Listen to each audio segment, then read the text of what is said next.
Luc De Ley and Foose. Both are here now to discuss this amazing creation back here, which is the MarCel, named for your father.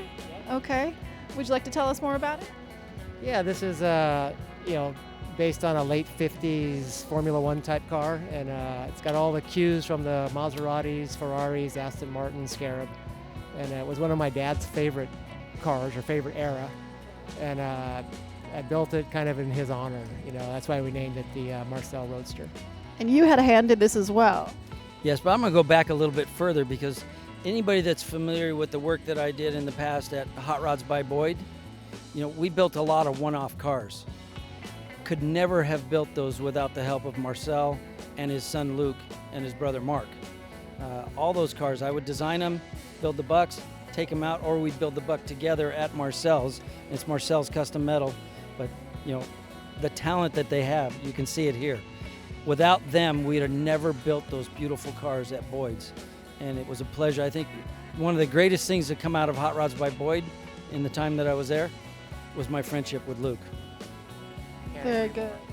Nice. Luc wanted to build this car, and he had it in his mind of what he wanted. I had done a few drawings for him, but he called me up. He says, "Hey, I built the buck for the car." He says, "I want you to look at it." So I went to Home Depot and I bought a whole case of silver duct tape. And I went to his house and I put duct tape on top of the entire buck that he had built so we could look at it.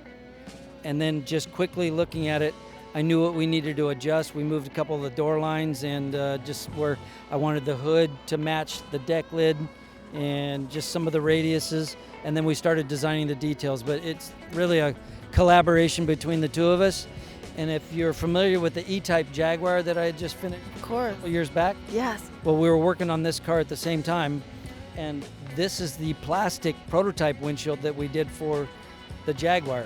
We just recut it and changed it. I already had the shape, so it fit the car perfect. And Luc's craftsmanship and talent is so apparent in this car. Clearly. Pleasure to work with him, and I'm a small part of it. It's all Luc. It is so incredible how once you have a vision in mind and you know what you're after and you know what the end goal is, not unlike what Nicole McGuire had in mind with this show.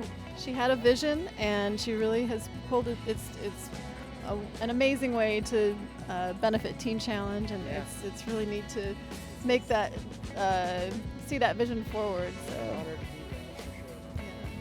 So thank you. Thank you guys for being here for Teen Challenge.